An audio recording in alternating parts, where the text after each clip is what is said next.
Go. Sophie Cool Online here with Big Sugar. How you guys doing? Right. How you doing? Good, man. Good. You guys want to introduce yourselves? Mr. Chill. I'm Sean Burrow. I play Wide Mouth Mason and Big Sugar. I'm Safwan Jabed, the Brigadier General at Guwan. Friendliness, play with Big Sugar. And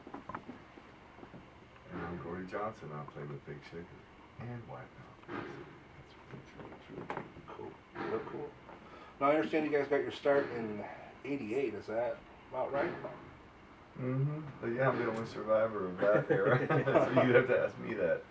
Yeah, that had a band for a while prior to that, and we called it Big Sugar as of about 1988. Okay. And then, of course, it went through a lot of evolution since then. A lot of Even change. by the early 90s, things had changed radically. And when did you guys get this lineup all set up? Well, like I say, it's an ever-evolving thing. This lineup really only exists. There's half the band is asleep in the next room. There's 8 of us to account for. Big Sugar went from being a 3-piece band to an 8-piece band, so you can imagine there's Right, some yeah. addition. Just people we pick up along the way. Cool. Since I started playing in Wide Mouth Mason last year, I just have the fellas stay with us and just come up on stage with us. They're musical family too. You know. Right. But Mr. Chill and I have been playing together since the early 80s. Gary, our bass player, Friendliness, our keyboard player, I've been watching those guys play since the early 90s.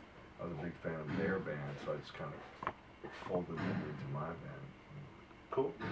So, when did you guys decide to start being meshing together like that?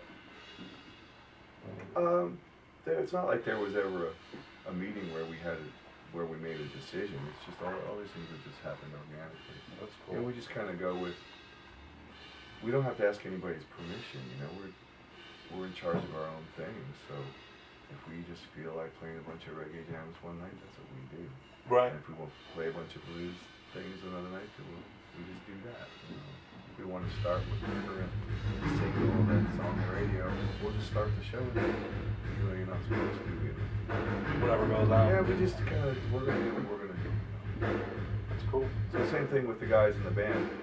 You know, it started out, like I said, as a 3-piece band, and we were sort of a 5-piece band. We went to make the record. But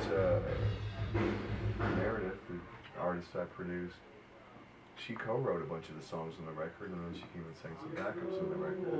She was out promoting her record. I was like, well, just come out on tour with us.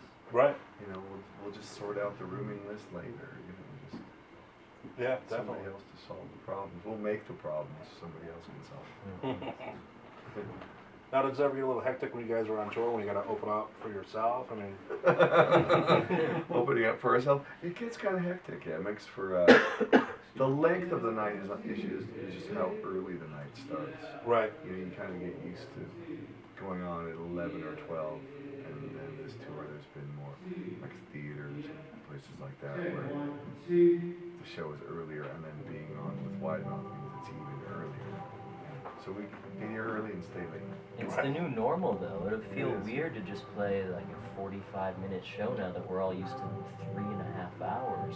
Yeah, you guys are going to be jamming out all night there, you know, which is kind of cool. I mean, I noticed you guys make your set list pretty much right before it goes through. I mean, just from what I was watching with you guys right there. So, I mean, that's got to be a cool thing to be able to pick and choose what you want to do and figure out, all right, I want to do this with this band, I want to do that with these guys, you know, and have it all come together. It's a pretty Both Yeah, and bands the have song- big catalogs now, you know? Yeah, definitely. I mean, you guys both been out there for, a while doing different things, and it's cool that you guys all get to do it all together, all in one package shop. You know what I mean? Right. Is there ever times where you guys might want to do one venue with one band and another venue with the other band, but like in a similar time, like say like the 19th and the 20th, like like 2 days in a row, but here and there, or anything like that? That's kind of a good idea. Hey, somebody would get a day off in there. Not me, of course. No. But yeah, that'd be cool too. But there's no, I don't know. There are really no egos involved in our scene, and it's not like even our crew. is not, you know, in some rock and roll tours, there's a hierarchy of your like headliner, and then your headliner's crew, and then your opening act, and then your opening act's crew are like at the bottom of the food chain. Right, and right. It's just, you know, they're getting a hot dog at the street corner where the headliner's drinking champagne in the dressing room, and we just don't live like that, you know. Yeah. Anybody in my crew or any of our crew is, you know, they'll stay in the same rooms that we stay and eat the Right. same food and have the same conveniences that we all have. Because we're all out here working and doing stuff. Look at it like we Right. create our own class system and ourselves and stuff. Yeah, definitely. I mean, that way, you know, plus it'll stop egos from flaring up too. I mean, you don't ever want to go one way and have somebody else do another. You know what Yeah, I mean? that way everybody's, you know, everybody kind of looks out for each other too, because there is a level playing field. Right. Now, I understand Big Sugar, you guys had a hiatus for quite some time, and then you guys got back together last year? Yeah. Yeah, we hadn't made a record in 10 years, and we hadn't toured in about 8 years. And we just kind of started putting it together last year. We did some dates in the summer, and you know, we had so much fun doing it that we immediately, just to legitimize it, you know, really wanted to get behind a new record and do some stuff going forward, not just play the old hits. And you can only really do that once. You come out and Right. play greatest hits, and then otherwise it gets a little, I don't know, it's a bit depressing. So to be able to come out here doing new stuff and the old stuff makes us like the old stuff better too. Right. Just because we have some justification for what we're doing. And as you can see in the set list too, blending all kinds of things from different records and different things that we're doing. Yeah, it's a lot of songs that make sense that were, you know, recorded and performed 10, 12 years ago to do the song that was put together last year. Right, So right. yeah, of course, that's pretty interesting. To do that when you're making a set, and what song can really flow together, or even just segue together as far as segments go. Yeah, definitely. Yeah, they both feel really Yeah, that's, you know, what most matters the most too. You Yeah. know, getting everything to where you need it to be. Yeah. So that's real cool. But you got a full plate yourself though, because I mean you're a big producer. You know, you got Grady going on too. You know, does that ever take a toll on you? I mean, because you're getting pulled every direction it seems. How's your hand feeling today, Gordy? Not so good. No, you know, it's all just making music. I don't really look at it like I'm doing all these different things.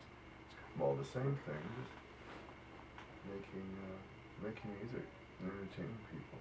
Whether I'm in a producer chair or being the guitar player or the bass player, it's all kind of the same thing. I get the same stimulation from it and the same satisfaction doing it, you know. Cool. And it's almost in some ways it's more gratifying being the guy behind the scenes and helping sculpt the thing with your artist as a producer or engineer. Right. Help them get their vision realized and see it be successful and watch people dig it later. It's like Right, I'm right. kind of sitting in the back going, look at that, man, everyone digs all that. That's fantastic, you know. I'd like to see somebody else, like Warren Haynes, you know, take the stuff we've done together and then just watch him, you know, go the distance with it. It's pretty inspiring. Yeah, that's pretty cool. Now, how is that for the rest of you guys? I mean, is it easier having a producer in the band with you guys that can point you in a certain direction, or sometimes it's like, come on, I mean, you know, this is our thing together, and we want to work at it in different kind of angles. You mean having Gordy as a producer when we're, Choose your words carefully. yeah, there would have been more records. Right. It's pretty much right on the edge of untenable. No, I mean, I look at it as Gordy's vision, and I mean, it's, you know, I think it should be something that's, yeah, I mean, Gordy would listen to anybody in the studio if he said, hey, what if we did this, or what if the piano came in here, and he's going to listen to it. Right. He's going to, I think he respects all of us, you know, a little bit, you know. Can we make that? Yeah, but really he would, you know, in all seriousness, yeah. And that actually happened a lot during the making of this record, the Revolution per Minute record. There's, you know, like Mr. Cho was saying, you know, Gordy's got a pretty clear vision of, Yeah. you know, the songs that he wants to do, kind of how he wants to do them. Right. But he really does kind of rely on everybody in the band to bring what they bring to the table, and that's kind of what makes it what it is, you know. Cool.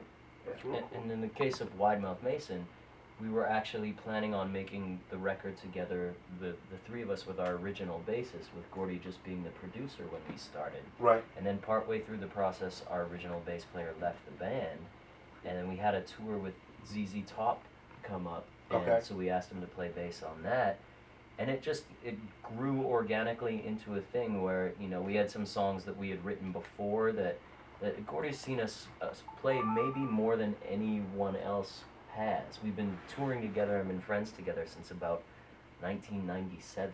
Wow. So even before he had produced the band, he had seen us live a lot, watched us grow as players and writers and human beings, and so it's kind of a weight off to you know, when you're in the middle of playing something in the studio and you've played it a few times and you've been working on that song for a long time, to just go, let someone else decide what the best take was. You don't have to be the person who says that was the best guitar solo of the night while you're thinking of a lot of other things. Right.